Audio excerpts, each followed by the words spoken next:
Hi friends, welcome to not వైద్యం. ఈరోజు మనం చాలా మంది కూడా వర్షాకాలంలో సీజనల్లో దోమలు అధికంగా ఉంటాయండి. దోమల వల్ల చాలా రకాలైనటువంటి వ్యాధులు ప్రబలుతూ ఉంటాయి. ఎంతో మంది చనిపోయిన వాళ్ళు కూడా ఉన్నారు దోమల కారణంగానే. సో మనకు మామూలుగా వచ్చే మలేరియా కానివ్వండి, డెంగ్యూ అని అన్నీ కూడా దోమల వల్లనే.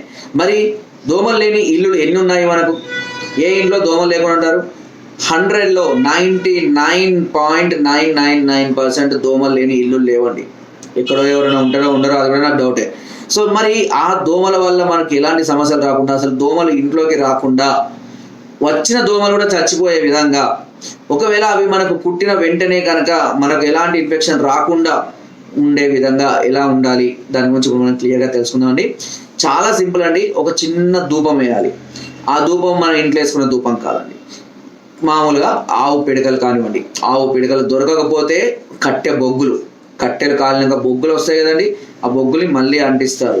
ఇలా తయారు చేసినటువంటి ఆవు పేడలో కానివ్వండి, లేదా ఆవు పేడ కాల్చి కానివ్వండి, లేదంటే కట్టె బొగ్గుల్ని కాల్చి కానివ్వండి, అందులో కొద్దిగా వేపాకులు ఎండినవి కొంచెం ఎండబెట్టండి. ఆకులు ఎండబెట్టండి. పచ్చి వేస్తే నిప్పులు చల్లారిపోతాయి కదా. ఎండబెట్టినటువంటి వేపాకులు అన్నీ కలిపి వేసుకోవాలి. వేపాకులు అన్నీ తయారు చేసుకుని పెట్టుకోవచ్చు, లేదా ఒక్కొక్కటి వేసుకుంటైనా పెట్టచ్చు. వేపాకులు, దాంతోపాటు గుగ్గిలం, మైసచ్చి, వస రాసుకోండి. గుగ్గిలం, మైసచ్చి, వస ఇవి ఎక్కడ దొరుకుతాయి అనుకోకండి, చౌదాపూడి దుకాణాలు లభిస్తాయండి. ఇవన్నీ సాంబ్రాణి. దీంతో పాటుగా కొద్దిగా వీలైతే ఉల్లిగడ్డ పైన పొట్టు ఉంటుంది కదా, ఉల్లిగడ్డ పొట్టు కూడా చాలా ఉంటుంది. అదేవిధంగా పుదీనా కూడా బాగా పనిచేస్తుందండి. వీటితో పాటుగా మీకు జీడి గింజలని లభిస్తాయండి మార్కెట్లో. జీడి గింజలు నల్లగా ఉంటాయి కదా, వాటిని కూడా వేసి ధూపం వేసినట్లయితే మీకు ఇల్లు సువాసన భరితంగా ఉంటుంది. దోమల మూలలో ఉన్న దోమలు అన్నీ కూడా చచ్చిపోతాయి. ఓకేనా? అంతేకాకుండా ఇది మన శరీరానికి మేలు చేస్తుంది. చాలా మంది మీకు వెంట్రుకలకు ధూపం వేస్తారు, వెంట్రుకలు రాలిపోకుండా. ఇవి పీల్చుకుంటే, అంటే ఈ వాసన అధికంగా కాకుండా మామూలుగా అంటే మామూలు ఆస్తమా ఉన్న వాళ్ళకి కాదండి, ఆస్తమా లేని వాళ్ళు పీల్చుకున్నట్లయితే ఈజీ డైజెషన్ అవుతుందండి. ఏదైనా ఫుడ్ తిన్నప్పుడు ఈజీ డైజెషన్ అవుతుంది. అంతేకాకుండా మన చుట్టూ ఉన్నటువంటి నెగటివ్ ఎనర్జీస్ ఏమైనా ఉన్నా కూడా పోతుంది, పాజిటివ్ ఎనర్జీ. మరి కుట్టిన తర్వాత ఏం చేయాలంటే, సహజంగా కుట్టింది అనుకోండి, అక్కడ దద్దు వస్తుంది, ఖచ్చితంగా దద్దు వస్తుంది. ఆ దద్దు రాగానే అక్కడ తులసాకుతో కానీ, పుదీనాకుతో కానీ, కాకరాకుతో కానీ, లేదా కర్పూరం కానీ, ఓకేనా, లేదా ఏది దొరకకపోతే నిమ్మకాయ రసంతో కానీ అక్కడ మర్దన చేయాలి. గట్టిగా మర్దన చేయాలి, 2 నుంచి 3 నిమిషాలు. అలా మర్దన చేసినట్లయితే అక్కడ ఉన్నటువంటి విషం అనేది విరుగుడైపోతుంది, లోపలికి వెళ్ళిపోయి.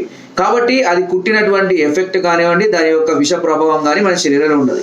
సహజంగా చిన్న పిల్లలకు ఈ విషయాలు తెలియదు కాబట్టి, చిన్నపిల్లలకు కుట్టినా కూడా వాళ్ళకి తెలియదు కాబట్టి వాళ్ళు ఎక్కువగా ఈ వ్యాధులకు గురి అవుతూ ఉంటారు. అంటే ఇమ్యూనిటీ లెవెల్స్ కూడా కొంచెం తక్కువగా ఉంటాయి తట్టుకోవడానికి. కాబట్టి చిన్న పిల్లలకు కుట్టినా సరే మీరు ఇలాంటి ఆకులతోటి పైన మసర్లతోటి రాయాలి. అది తగ్గేదాకా రాయండి. అలా రాస్తే ఆ ఇన్ఫెక్షన్ అనేది పిల్లలకు సోకకుండా ఉంటుంది. దానివల్ల ఎలాంటి విష జ్వరాలు రాకుండా వాళ్ళు కూడా హ్యాపీగా ఆడుకుంటారండి. సో ఈ ముఖ్యంగా ఇంట్లోకి దోమలు రాకుండా దోమ తెరల్ని సాధ్యమైనంత వరకు వాడండి. వచ్చిన దోమలకు ఇప్పుడు నేను చెప్పినట్టుగా ధూపం పొగ వేస్తే వాటి ముక్కు రంధ్రాలకు ఆ పొగ వెళితే కనుక అవి శ్వాస ఆడక చనిపోతాయి. కాబట్టి మనకి ఇది ఈజీగా తెలిసిపోతుంటుంది. ఓకేనా? కాబట్టి ఈ విధంగా చేసుకున్నట్లయితే ఇంట్లోకి ఎలాంటి దోమలు రాకుండా, వచ్చిన దోమలు కానీ, క్రిమికీటకాలు కానీ ఏవైనా సరే వాటి వల్ల మనకు అవి చనిపోతాయి అంతే. ఇంకా వాటి వల్ల ఇన్ఫెక్షన్ కాకుండా చెప్పినట్టు చేయండి, సరిపోతుంది. ఓకే ఫ్రెండ్స్, నా వీడియో కనుక మీకు నచ్చినట్లయితే లైక్ చేయండి, షేర్ చేయండి అండ్ సబ్స్క్రైబ్ చేయడం మాత్రం అస్సలు మర్చిపోవద్దు.